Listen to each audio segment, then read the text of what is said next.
Good evening, students. So, this is our lecture number 32 on the Code of Criminal Procedure 1973 and the Bharatiya Nagrik Suraksha Samhita 2023.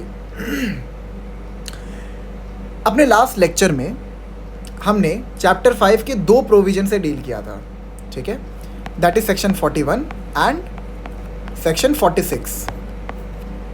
हम chapter 5 को पढ़ क्यों रहे हैं? तो सबसे पहला सवाल आता है कि आखिर सेक्शन 164 को पढ़ने के बाद अचानक से हम लोग चैप्टर 5 पे क्यों आ गए? That is from section 41 to 60A. ठीक है, तो जो हमारी कहानी चल रही है कॉग्निजेबल और नॉन कॉग्निजेबल ऑफेंसेस की रजिस्ट्रेशन की, दैट इज इन्वेस्टिगेशन का जो हमारा चैप्टर चल रहा है, उसमें हमारे कहानी में जो अगला सेक्शन आने वाला है वो है सेक्शन 167. ठीक है, अब सेक्शन 167 जो है उसका एप्लीकेशन जो है वो तब आता है जब 24 घंटे, जब मान लीजिए किसी बंदे को अरेस्ट किया गया है फॉर ए कॉग्निजेबल ऑफेंस और 24 घंटे में इन्वेस्टिगेशन कंप्लीट नहीं हो पाई. अब पुलिस ऑफिसर चाहते हैं कि जो इन्वेस्टिगेशन का टाइम पीरियड है, जो उनको इन्वेस्टिगेशन के लिए जो टाइम मिला हुआ है उसको और बढ़ाया जाए. तो वो सेक्शन 167 के अंदर जो अरेस्टी है उसको लेके जाएंगे. ठीक है, जो अरेस्टी है उसको लेके जाएंगे to the nearest judicial magistrate, जो वहाँ पर अथॉरिटी रखते हैं कि वो जो कस्टडी का टाइम पीरियड है उसको इंक्रीज़ कर सकते हैं. अब सेक्शन 167 के अंदर जो मजिस्ट्रेट हैं वो या तो पुलिस कस्टडी ग्रांट कर सकते हैं या फिर जुडिशियल कस्टडी. ठीक है, तो ये तो सेक्शन 167 की इंट्रिकेट डिटेल्स हैं जिसमें हम लोग बाद में डेल्व करेंगे जब सेक्शन 167 को हम लोग डिस्कस करेंगे. ठीक है, अभी हमारे लिए सेक्शन 167 को समझने के लिए ये समझना बहुत इंपॉर्टेंट है कि चैप्टर 5 में जो प्रोविजंस हैं उनकी लैंग्वेज क्या है. अगर आप उनको समझ लेंगे तो सेक्शन 167 आपके लिए समझना बिल्कुल भी मुश्किल नहीं होगा. ठीक है, तो आगे बढ़ते हैं. सेक्शन 41 और 46 हमने लास्ट लेक्चर में कवर कर लिया था. अब 41A से शुरू करते हैं. Section 41A, notice of appearance before police officer. It talks about notice of appearance before police officer. Subsection 1, the police officer shall, it's a mandatory provision, in all cases where the arrest of a person is not required under the provisions of subsection 1 of section 41. यहाँ पर section 41A ये कहता है कि अगर police officer को लगता है कि सेक्शन 41 सबसेक्शन 1 के जो कंडीशंस हैं वो सेटिस्फाई हो रहे हैं, लेकिन उसके बावजूद अगर पुलिस ऑफिसर अरेस्ट नहीं कर रहे हैं, तब सेक्शन 41A एप्लीकेशन में आ जाएगा. तो यहाँ पर कहता है the police officer shall in all cases where the arrest of a person is not required under the provisions of subsection 1 of section 41 issue a notice directing the person against whom a reasonable complaint has been made or credible information has been received or a reasonable suspicion exists that he has committed a cognizable offence to appear before him or at such other place as may be specified in the notice.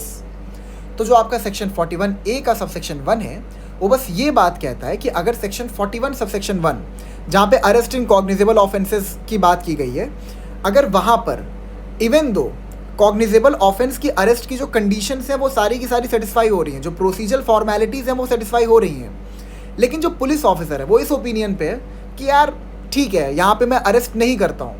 ठीक है, मतलब हो सकता है कि even though the procedural formalities are being satisfied, police officer इस opinion का है कि इसको अरेस्ट करना नेसेसरी नहीं है.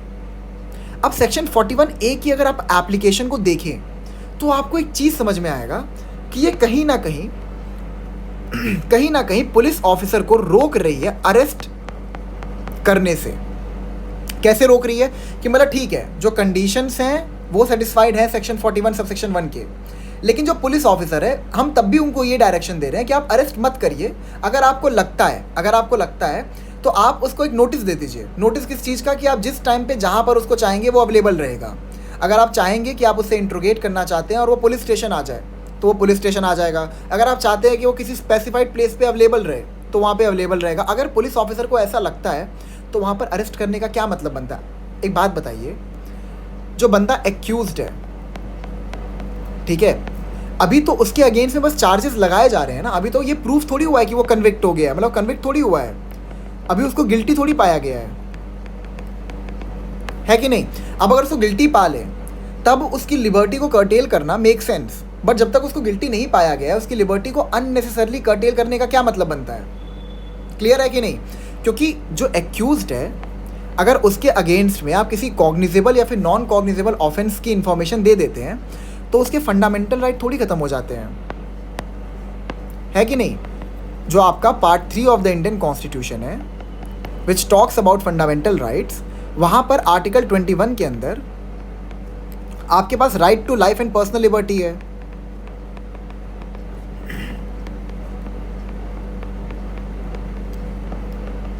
ठीक है, अब एक बात बताइए, अगर आपके अगेंस्ट में मैं कोई कॉग्निजेबल ऑफेंस की इंफॉर्मेशन दे दूं पुलिस ऑफिसर को, ठीक है, तो क्या वहां पर आपके फंडामेंटल राइट्स खत्म हो जाएंगे? नहीं होंगे खत्म। जो आपका आर्टिकल 21 है ये कहता है, आर्टिकल 21 ये कहता है कि right to life and personal liberty को अगर आपको कर्टेल करना है तो वो आप कर्टेल कर सकते हो with a due procedure of law. ठीक है, अब मुझे ये मत कहिएगा कि उसमें जो टर्मिनोलॉजी यूज़ हुई है वो कुछ और है, with the procedure establish by law. Article 21 में जो टर्म्स यूज़ हुए हैं वो है प्रोसीजर स्टैब्लिश बाय लॉ। ठीक है, अब इसकी कहानी हम लोग कॉन्स्टिट्यूशन में पढ़ेंगे कि हम प्रोसीजर स्टैब्लिश बाय लॉ को ड्यू प्रोसेस ऑफ लॉ क्यों इंटरप्रेट करते हैं। जो आपका टर्म ड्यू होता है ना, इट सिग्निफाइज रीजनेबिलिटी, कि अगर आपको लाइफ एंड लिबर्टी को कर्टेल करना है तो आप उसको खाली एक रीजनेबल लॉ के थ्रू ही कर्टेल कर सकते हो, अनरीजनेबल लॉ आप नहीं बना सकते। तो ये जो सारे के सारे प्रोविजंस हैं चैप्टर 5 के, वहाँ पे क्या किया जा रहा है, वहाँ पर एक्यूज्ड की जो लिबर्टी है उसको कर्टेल किया जा रहा है अरेस्ट करके। तो क्या अरेस्ट अनरीजनेबल हो सकता है?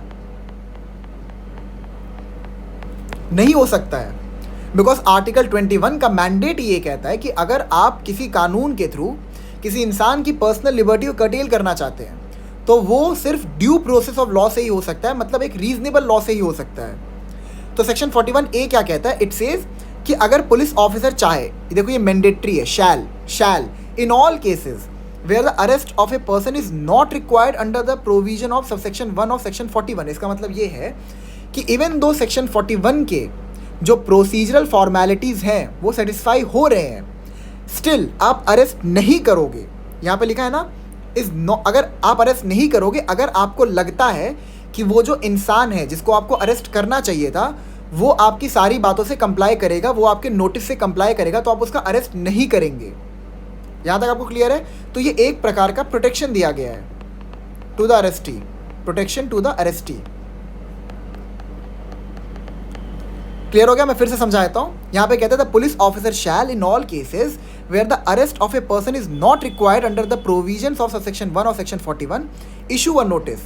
ठीक है, सेक्शन 41 सबसेक्शन 1 की जो प्रोसीजरल फॉर्मेलिटीज़ हैं वो सेटिस्फाइड हैं, लेकिन फिर भी पुलिस ऑफिसर को अरेस्ट नहीं करना है अगर उनको लगता है कि अगर वो उसको एक नोटिस देते हैं, ठीक है, और उसको डायरेक्ट करते हैं कि तुम्हें इस जगह पे प्रेजेंट रहना है, तुमको पुलिस स्टेशन में आना है इंट्रोगेट करने के लिए। अगर हम तुम्हारा इंट्रोगेशन करना चाहते हैं और हम चाहते हैं कि तुम पुलिस स्टेशन में अवेलेबल रहो तो तुमको अवेलेबल रहना पड़ेगा। ठीक है, तो ये सब चीज़ें हैं। अब आते हैं आपके सबसेक्शन 2 पे।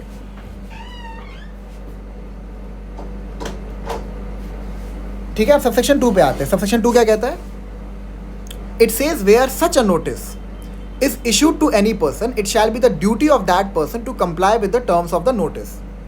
आसान शब्दों में अगर समझे तो सेक्शन 41 सबसेक्शन 1 की जो प्रोसीजरल फॉर्मेलिटीज़ थी वो सेटिस्फाई हो रही है, लेकिन यहाँ पर हमने अरेस्टी को एक प्रकार का प्रोटेक्शन दिया है कि स्टिल उन केसेस में भी पुलिस ऑफिसर आपको अरेस्ट नहीं करेगा अगर पुलिस ऑफिसर को लगता है कि वो आपको एक नोटिस देगा और आपको डायरेक्ट करेगा कि आपको उसके सामने अपीयर होना है, यानी पुलिस स्टेशन में अपीयर होना है, या फिर किसी और अदर प्लेस पे अगर वो डायरेक्ट करता है अपीयर होने के लिए, आप वहाँ पे अपीयर होते हो। तो अगर आप इन सब चीज़ों से मतलब इस नोटिस से कंप्लाई कर रहे हो तो ऑब्वियस सी बात है वहाँ पे अरेस्ट करने का मतलब क्या बनता है। सबसेक्शन 2 यहाँ पे ये कहता है where such a notice is issued to any person it shall be the duty of that person to comply with the terms of the notice। यहाँ पर सबसेक्शन 2 कहता है कि अगर किसी एक्यूज्ड को जिसको पुलिस ऑफिसर अरेस्ट करने वाले थे by virtue of section 41 subsection 1 उसको कोई नोटिस इशू करते हैं कि हम चाहते हैं कि तुम इस स्पेसिफाइड प्लेस पे जब हम चाहें तो अवेलेबल रहो, ठीक है, तो अगर उसको ये नोटिस इशू किया गया तो ये मैंडेटरी है उसके लिए it shall be the duty of that person to comply with the terms of the notice, मतलब उसको उस नोटिस से कंप्लाई करना पड़ेगा. Subsection 3, where such person complies and continues to comply with the notice, he shall not be arrested in respect of the offence referred to in the notice unless for reasons to be recorded the police officer is of the opinion that he ought to be arrested. अब यहाँ पर subsection 3 ये कहता है कि accused के against में police officer ने, एक्यूज्ड को पुलिस ऑफिसर ने एक नोटिस इशू किया है और वो जो बंदा है वो नोटिस से कंप्लाई भी कर रहा है. It says where such person complies का मतलब यही होता है उसको फॉलो कर रहा है, उससे एग्री कर रहा है. Where such person complies and continue to comply with the notice, he shall not be arrested in respect of the offence referred to in the notice. ठीक है, अगर वो कंप्लाई कर रहा है, उसको नोटिस इशू किया गया था, कहा गया था कि तुम इस स्पेसिफाइड प्लेस पे अवेलेबल रहोगे जब हमें ज़रूरत होगी, और वो इस चीज़ से कंप्लाई कर रहा है तो because he is complying with the notice he must not be arrested by the police officer. देखिए the term shall has been used. ठीक है, ये मैंडेटरी है कि अगर एक्यूज जो है वो नोटिस से कंप्लाई कर रहा है तो आपको उसको अरेस्ट नहीं करना है. लेकिन यहाँ पे एक चीज़ और कहता है, for reasons to be recorded. ठीक है, अब पुलिस ऑफिसर को लगता है कि हाँ ये बंदा जो है ये नोटिस से कंप्लाई कर रहा है, but there may be situation in circumstances कि उस बंदे को लिबर्टी देना, उस बंदे की लिबर्टी को कर्टेल नहीं करना वुड बी डेट्रीमेंटल. ठीक है, giving liberty to the accused may be detrimental. ठीक है, तो वहां पर पुलिस ऑफिसर क्या कर सकते हैं, उनको रीजंस, ठीक है, for reasons to be recorded, इसको हम कहते हैं स्पीकिंग ऑर्डर. ठीक है, स्पीकिंग ऑर्डर का मतलब यह है कि आपको रीजनिंग देना पड़ेगा अपने एक्शंस पे. एक डॉक्यूमेंट रहेगा जिसमें आप ये चीज स्पेसिफाई करोगे, आप रीज़न दोगे कि मैंने ये पर्टिकुलर एक्शन क्यों लिया है. अब यहाँ पर बंदा जो है वो नोटिस से कंप्लाई कर रहा है, बट यहाँ पर आप फिर भी इस ओपिनियन से हैं कि इवन दो is complying with the notice, मुझे इसको अरेस्ट करना है. तो यहाँ पे लिखा है for reasons to be recorded the police officer is of the opinion that he ought to be arrested. तो अगर पुलिस ऑफिसर इस ओपिनियन पे है कि even though the person is complying with the notice the arrest must be made, तो वहाँ पर police officers को अरेस्ट कर सकते हैं. क्लियर है आपको सबसेक्शन 3? सबसेक्शन 4 पे आते हैं. It says where such person at any time fails to comply with the terms of the notice or fails to comply with the notice or is unwilling to identify himself, the police officer may discretion है subject to such orders as may have been passed by a competent court in this behalf arrest him for the offence mentioned in the notice. इसको ध्यान समझते हैं. इसका मतलब यहाँ पर यह है कि सेक्शन 41A सबसेक्शन 1 के अंदर पुलिस ऑफिसर ने उसको नोटिस इशू किया है, कि उसको नोटिस इशू किया. ठीक है, कि जब वो उसका प्रेजेंस चाहेंगे वो अपना प्रेजेंस देगा. अब जो एक्यूज्ड है वो नोटिस से कंप्लाई नहीं कर रहा है. जो टर्म्स ऑफ द नोटिस है, मतलब कहा गया कि आप पुलिस स्टेशन में हर हफ्ते आएंगे ताकि हम आपका इंट्रोगेशन कर सकें. अब वो उस नोटिस के टर्म से कंप्लाई नहीं कर रहा है, या फिर उसको नोटिस पे बुलाया गया, उससे पूछा गया अपनी जान पहचान बताओ, तुम्हारा नाम क्या है, तुम्हारा पता क्या है, तुम्हारे फैमिली में कौन कौन लोग हैं. अब वो खुद को आइडेंटिफाई करने से मना करता है, मतलब वो अपनी आइडेंटिटी देने से मना करता है कि मेरा नाम ये है, मेरा आता पता ये है, वो ये देने से मना करता है. तो यहाँ पर पुलिस ऑफिसर को डिस्क्रिशन दे दिया गया है. इट इज़ नॉट मैंडेटरी, यहाँ पे डिस्क्रिशन दिया गया है कि अगर वो इंसान नोटिस से कंप्लाई नहीं करता है तो आपके पास डिस्क्रिशन है कि आप उसको अरेस्ट कर सकते हैं. या फिर अगर वो बंदा जिसको आपको अरेस्ट करना चाहिए था by virtue of section 41 subsection 1, वो बंदा अपने आप को आइडेंटिफाई नहीं करता है, अपनी आइडेंटिटी रिवील नहीं करता है, तब भी आप उसको अरेस्ट कर सकते हैं. But you have the discretion. यहाँ पे शैल नहीं यूज़ हुआ है, लेकिन मे के आगे देखिए क्या यूज़ हुआ है, subject to such orders as may have been passed by a competent court in this behalf. Generally आपके पास डिस्क्रिशन है कि आप इस सिचुएशन में या तो अरेस्ट करिए या तो अरेस्ट मत करिए. लेकिन अगर कोर्ट ने कोई ऑर्डर पास कर दिया है कि इस बंदे को अरेस्ट करो, तो आपको अरेस्ट मैंडेटरली करना पड़ेगा, because the term subject has been use, मतलब आपको कोर्ट के ऑर्डर को फॉलो करना पड़ेगा यहाँ पर. ठीक है, subject to such orders as may have been passed by a competent court in this behalf arrest him for the offence mentioned in the notice. ठीक है, यहाँ पे जो arrest him for the offence mentioned in the notice है, इसका मतलब ये है जो नोटिस भेजा जाता है बंदे को, जो भी एक्यूज्ड होता है जिसको नोटिस इशू किया जाता है, उस नोटिस में ये चीज़ मेंशन्ड होता है कि आपने कौन सा ऑफेंस कमिट किया है, जिसकी वजह से हम आपको ये डायरेक्शन दे रहे हैं कि जब आपको चाहेंगे, जिस जगह पे चाहेंगे आप वहाँ पर अवेलेबल रहेंगे। और अगर आप अपनी प्रेजेंस मैंडेटरी नहीं करते हो तो we can make an arrest. साथ ही साथ अगर आप अपने आप को आइडेंटिफाई भी नहीं करते हो इंट्रोगेशन के टाइम पे, तब भी हम आपको अरेस्ट कर सकते हैं। यहाँ तक क्लियर है? अब 41B पे आते हैं। It says procedure of arrest and duties of officer making arrest. It says every police officer while making an arrest shall bear an accurate. अब देखिए 41 में आप 41 जो है आपका सेक्शन 41 है, वहाँ पर बता दिया गया है किन सिचुएशंस में आप अरेस्ट कर सकते हो। अब अगर आपको अरेस्ट करना है तो आपको ये जो प्रोसीजर है ना, इसको फॉलो करना पड़ेगा। जो ये प्रोसीजर फॉर्मेलिटीज़ है, इनको फॉलो करना पड़ेगा, तब ही आप सेक्शन 41 के अंदर अरेस्ट कंडक्ट कर सकते हो। तो it says procedure of arrest and duties of officer making arrest. It says every police officer while making an arrest shall bear an accurate, visible and clear identification of his name which will facilitate easy identification। यहाँ पर जो आपका section 41B का clause A है, ये कहता है कि इवन दो सेक्शन 41 सब सेक्शन 1 के अंदर आप किसी इंसान को अरेस्ट कर सकते हो, लेकिन वो अरेस्ट करने से पहले आपको ये सारे के सारे प्रोसीजर से कंप्लाई करना पड़ेगा। जो पहला प्रोसीजर है वो ये कहता है कि वाइल मेकिंग द अरेस्ट आपने अपना पुलिस बैज पहना होना चाहिए। यहाँ लिखा है ना, accurate, visible and clear identification of his name which will facilitate easy identification. मतलब आपने अपना पुलिस ऑफिसर वाला बैज पहना होना चाहिए जिसमें यह लिखा हो कि आपका नाम क्या है और आपकी पोजीशन क्या है। ठीक है। बी क्या कहता है, prepare a memorandum of arrest which shall B, मतलब आपको एक मेमो बनाना पड़ेगा।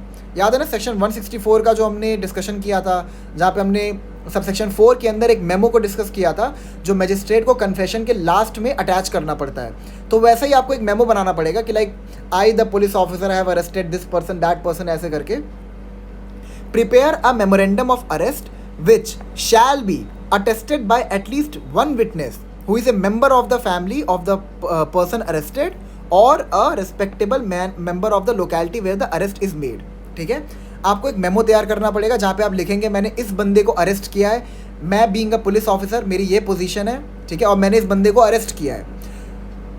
अरेस्ट करने के बाद आपको उस मेमो के ऊपर जो अरेस्टी है, ठीक है, पर्सन अरेस्टेड को हम लोग अरेस्टी कह सकते हैं, जो अरेस्टी है उसके किसी फैमिली मेम्बर का आपको सिग्नेचर लेना पड़ेगा। अब अगर कोई फैमिली मेम्बर अवेलेबल नहीं है तो आप लोकेलिटी यानी सोसाइटी का कोई भी, अगर अगल बगल का कोई बंदा है जो रिस्पेक्टेबल मेंबर है, रिस्पेक्टेबल मेंबर हम किसे कहते हैं, जो आपके डॉक्टर इंजीनियर वगैरह होते हैं, ठीक है, डॉक्टर इंजीनियर, अरे लॉयर भी होता है, ठीक है, जज भी होते हैं। तो कोई भी अगर respectable member of the locality वहाँ पर अवेलेबल है तो आप उसका सिग्नेचर ले लो। ठीक है। ये देखिए अगेन इट इज़ मैंडेटरी, आपको ये चीज़ करना ही करना है, आपको एक मेमो बनाना ही बनाना है, आपको एक एक्यूरेट एंड विजिबल बैज पहनना ही पहनना है जिसपे आपका नाम क्लियरली विजिबल हो। अब सेकंड पे आते हैं, countersign by the person arrested. पहले तो आप या तो उसके फैमिली मेंबर का साइन लोगे, ठीक है, अगर फैमिली मेंबर कोई अवेलेबल नहीं है तो आप किसी भी लोकेलिटी के रिस्पेक्टेबल मेंबर का साइन लोगे। अब अगर हाँ ये आपने इनमें से किसी का साइन ले लिया, ठीक है, अब उसके बाद आपने जिस बंदे को अरेस्ट किया है उसका भी सिग्नेचर आपको लेना पड़ेगा। तो ये सबसेक्शन ये आपका 2 कहता है इसका, countersign by the person arrested. And अब एंड पे आते हैं, and inform the person arrested unless the memorandum is attested by a member of his family that he has a right to have a relative or a friend name by him to be informed of his arrest. इसका मतलब यहाँ पर ये है कि जो बंदा arrest हुआ है उसके पास ये अधिकार है कि वो, मतलब ठीक है, उस इंसान मतलब उसके पास ये अधिकार है कि उसको इन्फॉर्म किया जाए, कि ये अधिकार उसके पास है कि वो अपने किसी भी रिलेटिव, लीगल आयर या फिर फैमिली मेंबर या फिर गार्जियन को बता सकता है कि मेरा अरेस्ट हुआ है। देखिए यहाँ पे कहा है ना, इन्फॉर्म द पर्सन अरेस्टेड, मतलब पुलिस ऑफिसर जिस इंसान को अरेस्ट कर रहे हैं उसको इन्फॉर्म करेंगे। ठीक है। तब ये इन्फॉर्म करने के बाद सिर्फ तभी बाहर आएगी अगर मेमो के ऊपर किसी फैमिली मेंबर का सिग्नेचर ना लिया गया हो। अब भाई फैमिली मेंबर का सिग्नेचर लिया जा रहा है तो ये तो यहाँ पे काफ़ी हद तक इम्प्लिसिटी है कि फैमिली को पता चल गया है कि बंदा अरेस्ट हुआ है, तो फिर दोबारा उनको इन्फॉर्म करने की क्या ज़रूरत है। लेकिन अगर मान लीजिए ऐसा होता है कि लोकेलिटी के किसी रिस्पेक्टेबल मेंबर से आप सिग्नेचर ले रहे हो, तो वहाँ पे तो फैमिली मेंबर को पता नहीं है ना कि उनके घर वाले में से कोई अरेस्ट हो गया है, मतलब हो सकता है कि बेटा जो है वो दूध लेने निकला हो और बाहर दूध लेते लेते उसको पुलिस उठा ले गई, ठीक है। तो अब उनको इन्फॉर्म करना भी तो कहीं ना कहीं एक प्रिंसिपल ऑफ नेचुरल जस्टिस में आ जाएगा। अब उनको जब पता चलेगा कि उनका बेटा बेटी या जो भी है वो अरेस्ट हुआ है, तभी तो वो मतलब उसको मिल पाएंगे, एक प्रॉपर डिफेंस तैयार कर पाएंगे, ठीक है। उनको पता तो चले कि बंदा अरेस्ट किस बात पे हुआ है। तो यहाँ पर क्या कहता है कि जो अरेस्टी है उसके पास ये राइट है कि पुलिस ऑफिसर उसको बताएगा कि तुम अपने किसी भी फैमिली मेम्बर को इन्फॉर्म कर सकते हो कि पुलिस ऑफिसर ने तुम्हें अरेस्ट किया हुआ है और इस पुलिस स्टेशन में तुमको रखा गया है। क्लियर है सी तक? आगे बढ़ते हैं। 41C, control room at districts. The state government, अब देखिए यहाँ पे अथॉरिटी कौन है? State government. ये याद रखिएगा, अथॉरिटी बहुत इंपॉर्टेंट होता है। The state government shall establish a police control room in every district and at state level, ठीक है। स्टेट गवर्नमेंट के ऊपर ये रिस्पॉन्सिबिलिटी डाली गई है कि उनको एक पुलिस कंट्रोल रूम स्टैब्लिश करना पड़ेगा हर डिस्ट्रिक्ट में, और साथ ही साथ एक स्टेट लेवल पे करना पड़ेगा जो कि डिस्ट्रिक्ट लेवल के जितने भी पुलिस कंट्रोल रूम है उनको सुपरवाइज कर सके। Subsection 2, the state government shall cause to be displayed on the notice board kept outside the control rooms at every district the names and addresses of the persons arrested and the names and designation of the police officers who made the arrest। जो police control room होगा उसके बाहर में एक list लगी रहेगी of all the people जिनको arrest किया गया है, और साथ में ये भी लिखा जाएगा कि किस पुलिस ऑफिसर ने उस बंदे को अरेस्ट किया है। इसका रीज़न ये है कि अब सपोज़ जो बंदा है वो अपने किसी फैमिली मेम्बर को जानता नहीं है कि वो उनको कॉन्टैक्ट कर सके। अब वो बंदा एकदम लापता सा हो गया है, तो उसको ढूंढते ढूंढते जो उसके फैमिली मेम्बर वाले हैं वो पुलिस कंट्रोल रूम जा सकते हैं जहाँ पे ये चीज़ लिखा होगा कि देखिए ये बंदे अरेस्ट हुए हैं और इनको इस पुलिस ऑफिसर ने अरेस्ट किया है। Subsection 3, the control room at the police headquarters at the state level shall collect from time to time details about the persons arrested, nature of the offense with which they are charged and maintain a database for the information of the general public। जो आपका subsection 3 है ये कहता है कि जो control room है, ठीक है, स्टेट लेवल का जो कंट्रोल रूम है उसके ऊपर एक ड्यूटी डाली गई है कि उसको टाइम टू टाइम सारे डिस्ट्रिक्ट में जितने भी अरेस्टीज हैं उनकी इंफॉर्मेशन को कलेक्ट करना है अलॉन्ग विद दिस कि उन्होंने कौन सा ऑफेंस कमिट किया है। ये जो आपका स्टेट कंट्रोल रूम है उसके ऊपर एक ड्यूटी डाला गया अंडर सबसेक्शन 3। देखिए क्या लिखा है, the control room at the police headquarters at the state level shall collect from time to time details about the persons arrested, nature of the offence with which they are charge and maintain a database for the information of the general public, ताकि general public को पता चल सके। अब suppose मान लीजिए मैं बताऊँ इसका रीजनिंग क्या है, इसको डालने का रीजनिंग क्या है। अब जैसे आप जॉब के लिए अप्लाई करते हो किसी प्राइवेट फर्म में या फिर किसी भी प्राइवेट जगह पे, वहाँ पर इस डाटाबेस को जो उसका ओनर है, उस शॉप का जो ओनर है वो स्क्रूटनाइज कर सकता है और पता लगा सकता है कि आपकी कुछ क्रिमिनल हिस्ट्री है कि नहीं। आपकी कोशिश करेगा कि आपकी कोई क्रिमिनल हिस्ट्री ना हो, किसी और के लिए ज़्यादा अच्छा है आप अपने पे कोई क्रिमिनल हिस्ट्री मत डालिएगा, ठीक है। तो वो पता जनरल पब्लिक के कन्वीनियंस के लिए सेक्शन को डाला गया है, सबसेक्शन को डाला गया है। 41D, right of arrested person to meet an advocate of his choice during interrogation. अब जब किसी बंदे को अरेस्ट किया जाता है तो रीजनिंग क्या होती है अरेस्ट करने की? रीजनिंग होती है कि उससे इंट्रोगेट किया जा सके, उससे पूछताछ किया जा सके, पता लगाया जा सके मतलब पूछताछ से कि इस बंदे ने वो ऑफेंस कमिट किया भी है कि नहीं, ठीक है। तो जो अरेस्टेड पर्सन होता है, जो अरेस्टी होता है, उसके पास ये राइट है, ये उसका अधिकार है। It says right of arrested person to meet an advocate of his choice during interrogation. जब पुलिस उससे पूछताछ करने वाली होगी उस टाइम पर उसके पास ये अधिकार है कि जो भी उसका चॉइस का एडवोकेट है वो उससे कंसल्ट कर सकता है। इसमें क्या लिखा है, when any person is arrested and interrogated by the police he shall be, देखिए इट इज मैंडेटरी, ठीक है, पुलिस ऑफिसर को डिस्क्रिशन नहीं दिया गया है। He shall be entitled to meet an advocate of his choice during interrogation though not throughout interrogation. मतलब interrogation के टाइम पे आप अपने एडवोकेट से मिल सकते हो, अपने पसंद के एडवोकेट से मिल सकते हो, लेकिन इसका मतलब ये नहीं है कि जो एडवोकेट है वो पूरे टाइम जब आपका इंट्रोगेशन किया जा रहा है वहीं पे खड़ा रहे और आपके कान में खुसफुसाते रहे कि इस सवाल का ये जवाब दो, इस सवाल का वो जवाब दो, जैसे विक्रम बेताल होता है वैसा वाला सीन नहीं है। इंट्रोगेशन के टाइम पे आप खाली कंसल्ट कर सकते हो कि मैंने मतलब मेरे पे इस ऑफेंस का चार्ज लगा है, मुझे क्या बोलना चाहिए क्या नहीं बोलना चाहिए, लेकिन थ्रू आउट इंट्रोगेशन जो एडवोकेट है वो प्रेजेंट नहीं रहेगा। क्लियर है 41D? अब आइए सेक्शन 42 पे आते हैं। Section 42, arrest on refusal to give name and residence. अब जो आपका सेक्शन 42 है ना, इसकी रेलेवेंस है आपकी सेक्शन 155 से। सेक्शन 155 सब सेक्शन 1, जिसका करस्पॉन्डिंग प्रोविजन आपको मिल जाएगा section 174 sub section 1 of BNSS में, ठीक है। ये बात करता है information in non cognizable cases.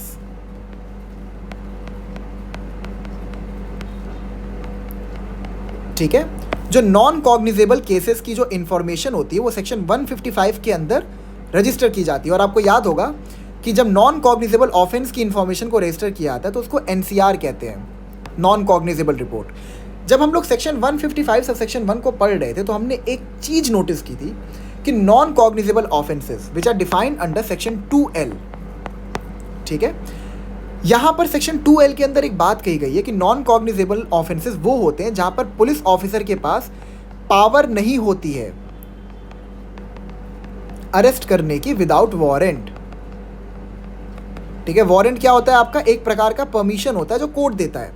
तो नॉन कॉग्निजेबल ऑफेंसेस में पुलिस ऑफिसर के पास ये पावर नहीं होती है कि वो किसी भी बंदे को अरेस्ट कर सकते हैं विदाउट वारंट। साथ ही साथ हमने ये भी पढ़ा था कि नॉन कॉग्निजेबल ऑफेंसेस में इन्वेस्टिगेशन करने के लिए भी पुलिस ऑफिसर को पहले एक प्रायर अप्रूवल चाहिए फ्रॉम द मैजिस्ट्रेट, ठीक है ना। ये आपको याद है ना, सेक्शन 155 सब सेक्शन 3 के अंदर मैजिस्ट्रेट से वो लोग परमिशन रिसीव करते हैं, then after that they start the investigation of a non cognizable offence. Even subsection 3 के अंदर भी लिखा था कि आपके पास इन्वेस्टिगेशन करने की पावर तो है बट वहां पर भी आप अरेस्ट नहीं कर सकते। याद करिए, ब्रैकेट में लिखा था कि वहां पर अरेस्ट करने की पावर अभी भी पुलिस ऑफिसर के पास नहीं है, इवन तो उनको इन्वेस्टिगेशन करने की पावर मिल गई है। तो मैंने आपको बताया था कि सेक्शन 155 का एक एक्सेप्शन है विच इज सेक्शन 42। आइए इस एक्सेप्शन को पढ़ते हैं। It talks about arrest on refusal to give name and residence when any person who in the presence of a police officer has committed or has been accused of committing a non-cognizable offense refuses on demand of such officer to give his name and residence or gives a name or residence which such officer has reason to believe to be false, he may, देखिए यहाँ पे, देखिए वहाँ पे shall था लेकिन यहाँ पर discretion दे दी गई है पुलिस ऑफिसर को, he may be arrested by such officer in order that his name or residence may be ascertained।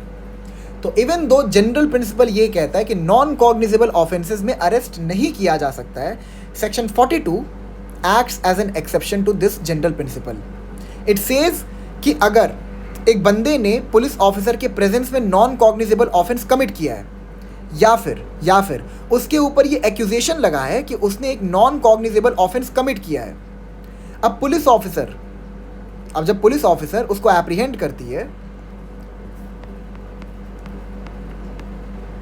ठीक है, जब पुलिस ऑफिसर उसको एप्रीहेंड करती है, उस बंदे को जिसके अगेंस्ट में नॉन कॉग्निजेबल ऑफेंस की इंफॉर्मेशन पुलिस ऑफिसर ने रजिस्टर की है, और वो उससे पूछती है हाँ चलो बेटा अपना नाम बताओ और अपना पता बताओ, और वो अपना नाम या पता बताने में फेल कर जाता है, या फिर मतलब फेल करता मतलब क्या बोलता है, मेरे पास राइट टू प्राइवेसी है मैं नहीं बताऊंगा, ठीक है, या फिर वो कोई झूठा नाम या पता बता देता है, ऑफ कोर्स पता तो चली जाएगा ना कि झूठा बताया है।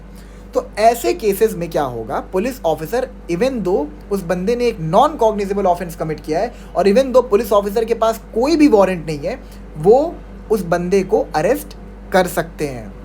लेकिन जो अरेस्ट करने का पर्पस है, और देखिए यहाँ पे डिस्क्रिशन दिया गया है, यहाँ पे ये नहीं कहा गया कि आप अरेस्ट कर ही लो, डिस्क्रिशन है, आप चाहो तो इन्वेस्टिगेशन करके खुद ही पता लगा सकते हो उसका नाम और पता, ठीक है, यहाँ पे आपको डिस्क्रिप्शन दी गई है। लेकिन जो अरेस्ट करने का पर्पस है that is in order that is name और रेसिडेंस मे बी एसर्टेन्ड, मतलब आपको उसको डिटेंशन में नहीं रखना है। आपको ये नहीं है कि आप पुलिस कस्टडी में लंबे टाइम तक रख रहे हो।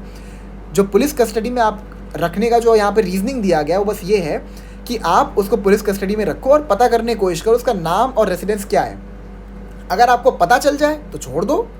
सबसेक्शन 2 क्या कहता है, when the true name and residence of such person have been ascertained, मतलब एसर्टेन का मतलब होता है पता लग जाना,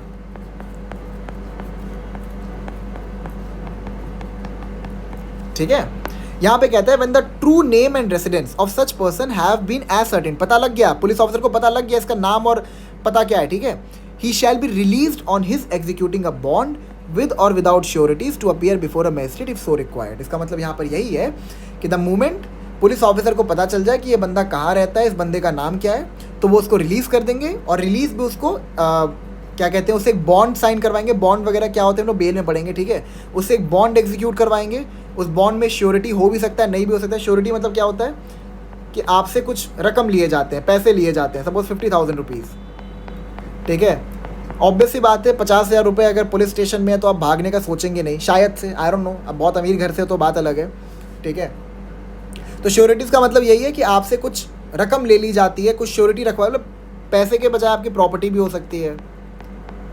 कि अगर आपने कंप्लाई नहीं किया बॉन्ड से तो ऑब्वियस सी बात है आपके पैसे और आपकी प्रॉपर्टी दोनों सरकार की।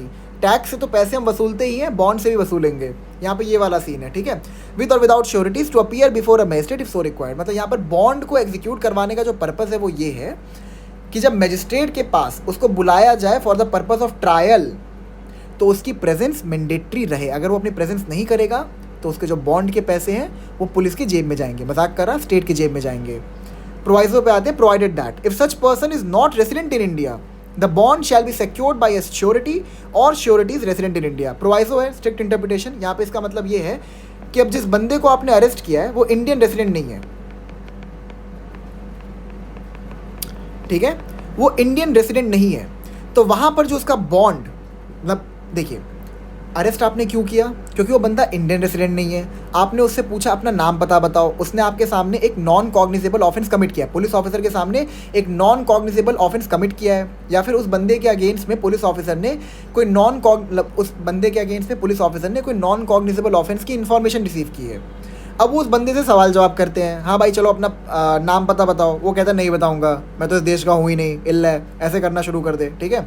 तो ऑब्वियस सी बात है पुलिस ऑफिसर उसको भी अरेस्ट कर सकते हैं भले ही वो इंडियन रेसिडेंट ना हो।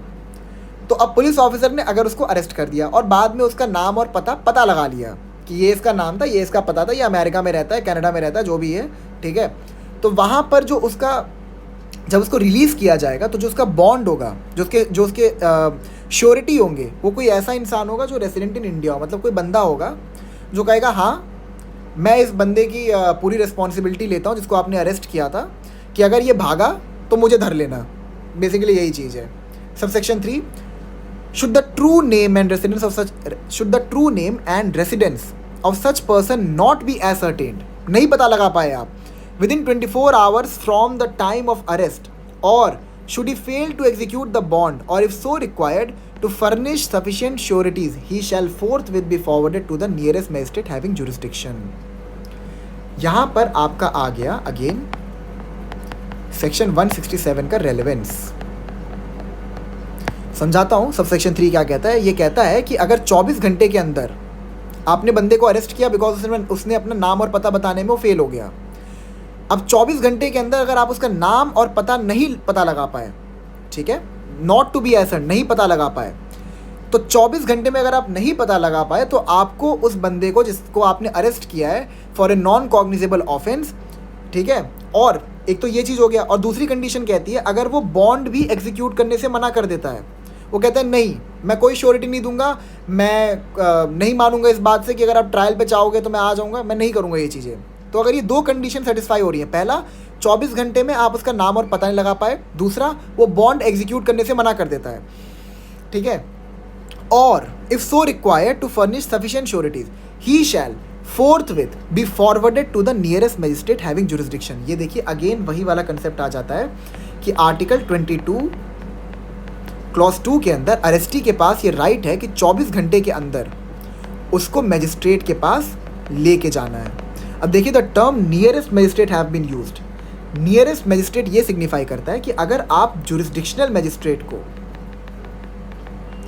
ठीक है, अगर आप जुरिस्डिक्शनल मैजिस्ट्रेट को विद इन 24 आवर्स नहीं अप्रोच कर सकते तो आपके आसपास में जो भी मैजिस्ट्रेट होगा आप उसको अप्रोच कर दोगे, क्योंकि जो 24 घंटे का टाइम पीरियड है ये अरेस्टी का फंडामेंटल राइट है कि 24 घंटे के अंदर उसको मैजिस्ट्रेट के सामने पेश किया जाए, और इन नो कंडीशन इस फंडामेंटल राइट को आप इन्फ्रिंज कर सकते हो। आप नहीं कर सकते because it is a fundamental right, ठीक है, मौलिक अधिकार है।